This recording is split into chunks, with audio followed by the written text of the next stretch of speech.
یک مرتبه خدای عالم نظر مرحمتش تعلق گرفت، یک موسی قوی پیغمبر عجیب براشان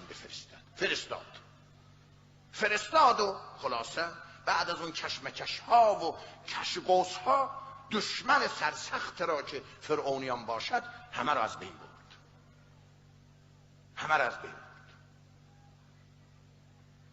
600,000 جمعیت غرق شدند و شهر شیشتان به دست این بنی اسرائیل افتاد. تمام کاخ نیاوران هاشان به دست اینها افتاد، زنهاشان هم حتی به دست اینها افتاد.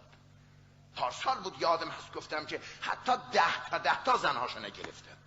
باز دیدن زمین میماند، گفتن حالا یه نوبت هم دوباره بیایید.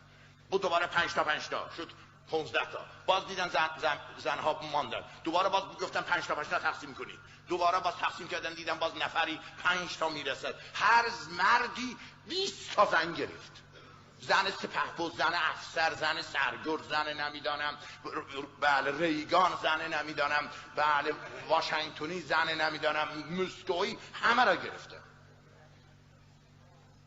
حالا من یه وقتی در منبر گفتم ما الحمدلله پیروز شدیم، به زنهای اینها هیچ طمع نکردیم. گفتیم بابا خیرت الله خیر، زنها دارن مال خودتا و الا حقش بود ما همشان را بگیریم. حقش اینه، بسیجی باید همشان را بگیرد، پاسدار زنها اینا را بگیرد، آخوند که هیچی از اول همشان را بگیرد. حقش این است، حق ما بود است.